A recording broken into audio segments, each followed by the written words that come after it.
Yo, what is going on, guys? Welcome back to the channel, and today we have another crazy video as usual. And today, guys, we had a bunch of crazy drama go down. We had FaZe Scented coming out on Twitter and announcing that he was warned by Epic Games. And yes, guys, it was just a warning, but the scariest part about these warnings is that it's just one warning that you get until you get actually punished. So once you get warned, you are on thin ice until you make your next mistake, and then you get a temporary ban. Unless it's actually a permanent ban, it really just depends on the severity of what you did. But anyways, guys, we're gonna be taking a look at that a little bit later in the video, but we're also going to be taking a look at all of the standings across the main regions and how some of these people popped off to win hundreds of thousands of dollars. And we will be taking a look at some of the bigger players' placements such as Clicks, Booga, and even Bucky. But really quickly, guys, I just want to go ahead and shout out last video's V-Buck giveaway winner, and that was Venom. I have followed you on Twitter, so make sure you follow me back so I can DM you. And if you guys want a chance to win V-Bucks from this video, go down below, drop a like on it, subscribe to my channel, and turn on all notifications, and then leave a comment with your Twitter, your Instagram, or your Discord tag, and I'll choose the winner in the next video. But anyways, guys, let's go ahead and jump right into the FaZe Scented drama, and it all started whenever Scented tweeted this, saying, "I will never insult Fortnite again, I will never insult Fortnite again," and then he just copy-pasted it and spammed it throughout the tweet. And in that tweet was an image attached of him getting a in-game warning by Epic Games for toxicity. Now, I would show you the zoomed-in picture of the warning, but he did actually delete this tweet shortly after posting it. And then after that, he replied to that original tweet saying, "It's a fair warning, I called a kid horrible," and basically tweeted that the game was bad, won't do that again. Which is actually really interesting to me because usually we do see a lot of pro players complaining about how the game is bad or how the mechanics of the game are just so dumb, and then they just tweet on Twitter about it and then they don't get warned at all. But it really seems that they might be trying to make an example out of Scented here, because this is one of the first times that we've seen Epic actually issue a warning for toxicity when a pro tweets about how bad the game is. And then he replied to that original tweet saying, "Gotta respect it, they're trying to limit toxicity in the community and keep it professional." And I gotta agree with Scented in this situation. I think that what he said is completely right, and that Epic really is starting to crack down on the pro players and them slandering their game. And it's not like this is a new addition to Epic's rules where you can't slander the game. It's always been in the code of conduct, and here's a section from the rules, and it says, "All players must conduct themselves in a way that is at all times consistent with the code of conduct in this section 8 and the general principles of personal integrity, honesty, and good sportsmanship." And the next section reads, "Players must be respectful of other players, event administrators, spectators, and sponsors as applicable." So guys, it actually has been in the ruling for quite a bit of time, and it never actually wasn't in the ruling for any tournaments at all. But I can't tell you guys why they haven't been enforcing the rules forever, but they recently just started doing it, and Scented was a prime example of one of the pros that they acted upon. And if they actually are going to start issuing a lot more warnings, a lot of pros are going to have to start watching what they're saying about the game and the players they're fighting when they're on Twitter or whether it be on stream. And I say this because the Fortnite community is one of the only pro and esport communities that allow players to start competing at the age of 13. And some people, when they're 13, they're not fully mature, they're not aware of what they're saying, and this is why we see a lot of the younger pros tweeting some pretty interesting and crazy stuff, and that is why they get a ton of backlash for it. A lot of the other games in their pro communities, it starts at 18 and usually goes up from there. It's not really like Fortnite when it comes to the age gap. It's usually 18 and up, and how Fortnite is actually 13 and up, with the average being around 14 to 16 years old. And I know if Fortnite starts enforcing these rulings and these warnings, then, you know, a lot of these pros are going to start getting warned, and some of them might even get temporarily banned, simply due to the fact that they do not understand the impact that their words have, especially when they have a big following. They just got to be really careful with what they tweet because they have a younger audience that's watching them as well. But anyways, guys, that's going to be really all we know on the Scented situation. He did end up deleting those tweets, so maybe he decided to try and sweep it under the rug. Who really knows? I will let you know if any more information on it comes out in a future video. But for now, let's go ahead and hop into the grand final standings for the FNCS All-Stars. And guys, this weekend's FNCS All-Stars was absolutely insane. We had some very underrated players taking tons of money from this tournament because they placed so well. And I'm going to go ahead and put the top 10 from the NA East Grand Finals on screen right now, and I'm going to go ahead and cover some of these players. And guys, just by looking at this top 10 leaderboard, you can see that number 1 was actually Pam Style, and if you guys aren't familiar with him, he is another underrated pro player, and before this event, he actually only had around $12,000 earned, and he played with Fatch in the FNCS Grand Finals for trios. So that is absolutely crazy how he could win over $75,000 from just one event and completely change his pro career. It's honestly so cool to see.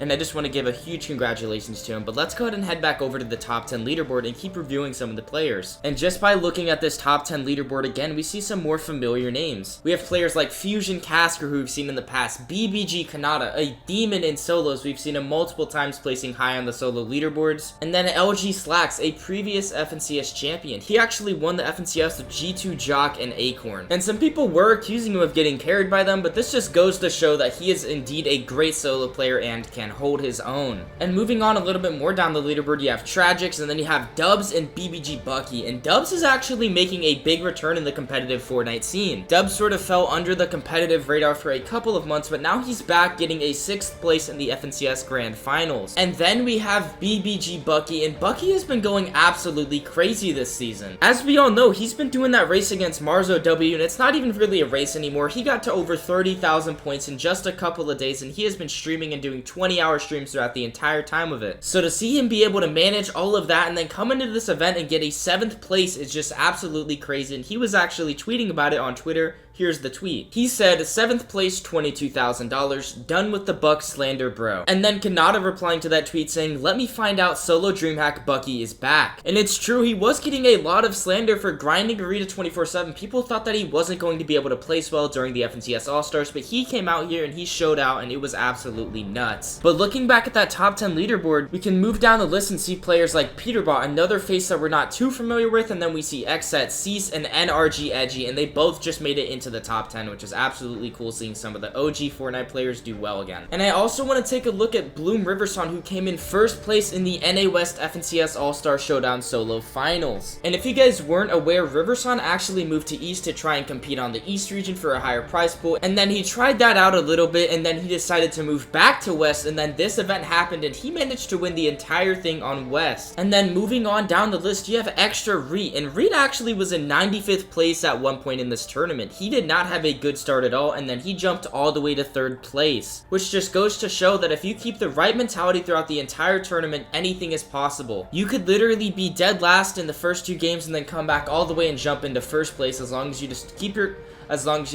cool and pop off. But just going back to that top 10 leaderboard, we see more great players like NRG Epic Whale, CLGJ, Dylan, Pure Batman, Booga, NorCal, Alethi, and Macon. And I'm not surprised to see Epic Whale on there. He's a 4-time FNCS champion, but what did catch me off guard is I did not see Arkham on there. And I'm not too sure if Arkham could even play this event or if he was like just missing it on purpose, but usually he wins a lot of these big solo events because he's just such a dominant player when it comes to solos. And really quickly, guys, I just want to head over to the EU leaderboard and break down the top 10 because there is a lot of names on here that we've been talking about for the past couple weeks. And just by looking at this leaderboard, the first name we can all recognize is Tayson because he is the 3-peat solo FNCS champion and undoubtedly one of the top 3 players in the world. But even just scrolling down that list, we see Solo Vino, a player who actually got disqualified from the previous trio FNCS for buying his account, and yes, he did buy his account, but we're not going to go too in depth on that, and he actually managed to place 2nd place and secure over $120,000. And just scrolling down that list a little bit more, we have Erican, AOS Nebs, Heretics, Kinzel, a DreamHack champion, you have Rezon, Trippern, Fast Roki, Thomas HD, and King Michael. And just honestly, such an amazing show out from the European region during this event. But anyways, guys, that's going to be the end of the video. Let me know down below in the comment section what you guys think about the whole sentence situation. And also let me know down below in the comment section if you guys think that Tayson is one of the best in the world, if not the best already. But anyways, guys, that's it from me though. I'm out of here. Peace.